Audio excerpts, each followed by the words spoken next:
Early morning 7 बजी हिँडिसकेर 11 बजी हामी लगभग पुग्यो हाम्रो माछापुच्छ्रे बेस क्याम्प। त्यहाँ लन्च गरेर अगाडि बढ्ने निर्णय भइसकेपछि म हेर्न थालेँ त्यहाँको डाँडाहरू र यहाँ देख्छु भेडाहरूको भिड। त्यहाँ यसो भ्यू इन्जोय गर्दै नै थिएँ, हेर्छु हेलिकप्टर आइरहेको। म त फुरुङ्ग भएँ। ओहो, यति नजिक आइरहेछ हेलिकप्टर, किन आएको होला? कसैलाई लिन आएको हो कि कसैलाई पुर्याउन आएको हो कि भनेर सोचेँ, तर होइन रहेछ। त्यहाँ हामी बसेको होटल्सहरूमा सामान लान ल्याउनको लागि चाहिँ हेलिकप्टर बुक भएर त्यसमा सामान आउँदो रहेछ।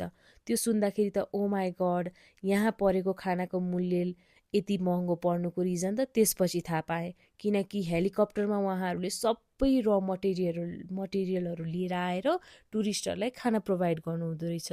सो एकछिन हेलिकप्टरको मजा लिँदै तातो पानी खाँदै म फेरि लागेँ भ्यू इन्जोय गर्नतर्फ। आजको जर्नी ओभरअल अहिलेसम्म एकदम राम्रो भइरहेको थियो। माछापुच्छ्रेले आफूलाई बादलभित्र लुकायो, तर म बादललाई पनि इन्जोय गर्न थालेँ।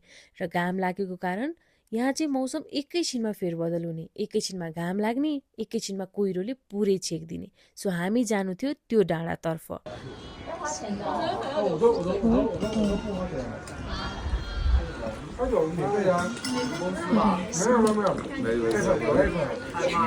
र त्यहाँ पुगेर लन्चमा चाहिँ मैले लिएँ पिज्जा।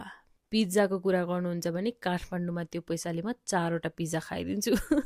सो फेरि त्यहाँबाट हामी लाग्यो हाम्रो गन्तव्यतर्फ। हेर्न सक्नुहुन्छ एकैछिनमा मौसम एकदम परिवर्तन भइसकेको थियो। कुहिरोले हामीलाई पुरै ढाकिसकेको थियो।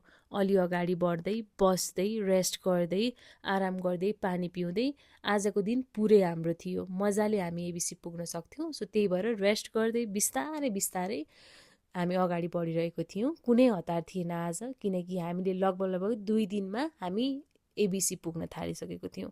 हामीले लगभग 2 दिनमा यो यात्रा यहाँसम्म लिएर आएको थियौँ। त्यसपछि फेरि रेस्ट गर्ने, फेरि हिँड्ने, भ्यू इन्जोय गर्ने, फोटोजहरू लिने गर्दै हामीले यसरी यात्रा चाहिँ अगाडि बढाइरहेको थियौँ। फोटोहरू पनि टन्नै खिचेको छौँ, जुन चाहिँ मैले मेरो इन्स्टाग्राम पेज द र अनिशामै हालेको छु। हजुरले गएर हेर्न सक्नुहुन्छ। सो अझै कतिपय फोटोहरू आउन बाँकी भएको कारण क्लिपहरू म पछि राख्छु। सो हाम्रो निराजन भाइ फोटो खिच्न उभिँदै हुनुहुन्छ। सो यहाँ चाहिँ हाम्रो एउटा सुन्दर पोखरी जस्तो थियो, त्यहाँ हामीले भिडियोहरू खिच्यौँ।